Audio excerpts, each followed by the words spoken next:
Hello दोस्तों, आपका स्वागत है सनपंस ट्राईमैक्स 5.5 किलोवाट की वीडियो सीरीज़ में। आज हम इस वीडियो में जानकारी लेंगे A2 फोल्ट के बारे में। दोस्तों, सबसे पहले जो आपको इन्वर्टर की लेफ़्ट साइड QR कोड लगा मिलेगा, उसको स्कैन करने के बाद आप यूज़र मैनुअल PDF के पेज नंबर 31 पे आएंगे, जहाँ पे आपको A2 फोल्ट दिखाई दे रहा होगा। A2 फोल्ट यानी कि अवर करंट और सर्ज करंट। सबसे पहले A2 फोल्ट के बारे में समझते हैं। इसका मतलब यह फोल्ट शो करता है अवर करंट या सर्ज फोल्ट को, यानी इन्वर्टर ने अपनी आउटपुट साइड पर अचानक बहुत ज़्यादा करंट डिटेक्ट किया है। जब यह फोल्ट आएगा तो आपको जो ये डिस्प्ले दिखाई दे रही है, इसके अंदर A2 आपको शो होगा। यह करंट इन्वर्टर की सेफ ऑपरेटिंग लिमिट से ऊपर चला गया है और इन्वर्टर ने खुद को बचाने के लिए प्रोटेक्शन एक्टिवेट कर दिया है। सरल भाषा में समझे तो लोड ने इन्वर्टर से उतनी पावर मांग ली जितनी इन्वर्टर उस समय सुरक्षित रूप से नहीं दे सकता, और उसका परिणाम होता है A2 फोल्ट आपकी डिस्प्ले में शो होता है। अब एक बार हम समझते हैं अभी सर्ज करंट क्या होता है।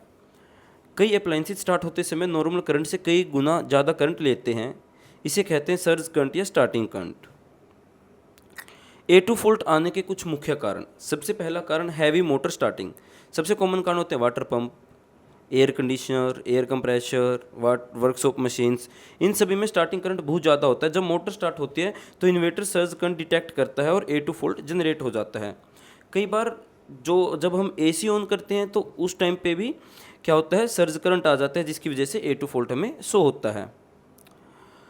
आप तीसरा कारण हो सकता है एक साथ बहुत सारे लोड ऑन करना। मान लीजिए एक ही समय पर वाटर पंप ऑन कर दिया, माइक्रोवेव, आयरन, एयर कंडीशनर और रेफ्रिजरेशन सब स्टार्ट हो गए, तो total surge current demand inverter capacity से ऊपर चला जाता है और A2 फोल्ट आपको दिखाई देता है।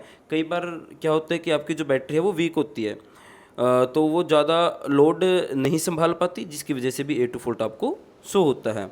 कई बार लूज बैटरी कनेक्शन के कारण, loose battery terminal, undersized battery cable, ये सभी करंट फ्लो को रिस्ट्रिक्ट करती हैं। हैवी लोड आने पर वोल्टेज ड्रॉप बढ़ जाता है और इन्वर्टर A2 फोल्ट दिखाता है।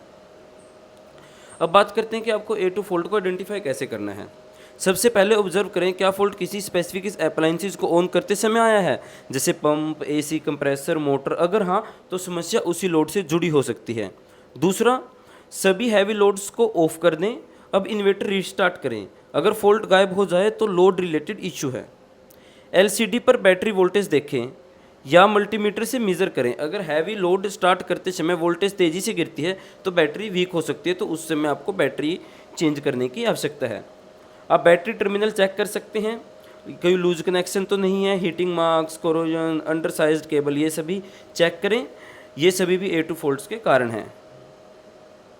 अपने इन्वर्टर की रेटिंग देखें, फिर कनेक्टेड लोड की रेटिंग कैलकुलेट करें। कई बार टोटल डिमांड इन्वर्टर कैपेसिटी से अधिक होती है, जिसकी वजह से भी जो A2 फोल्ट है वो हमें दिखाई देता है। अब इसका सोल्यूशन क्या है कि जो हैवी लोड हैं उनको एक एक करके स्टार्ट करें, ताकि इन्वर्टर की कैपेसिटी से ज़्यादा लोड उस पर ना आए। जो वीक बैटरी है यदि आपकी, तो उसको आप रिप्लेस करें, जिसकी वजह से आप फोल्ट से बच सकते हैं। जो बैटरी टर्मिनल और जो केबल है उनको अच्छे तरीके से इंस्पेक्ट करें, लूज कनेक्शंस को टाइट करें और टर्मिनल साफ रखें।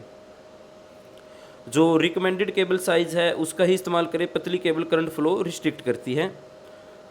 मोटर लोड के लिए सॉफ्ट स्टार्टर या VFD का उपयोग करें, इससे स्टार्टिंग करंट कम हो सकता है। यदि लोड इन्वर्टर कैपेसिटी से ज़्यादा है तो लार्ज इन्वर्टर या पैरेलल सिस्टम कंसीडर कर सकते हैं आप।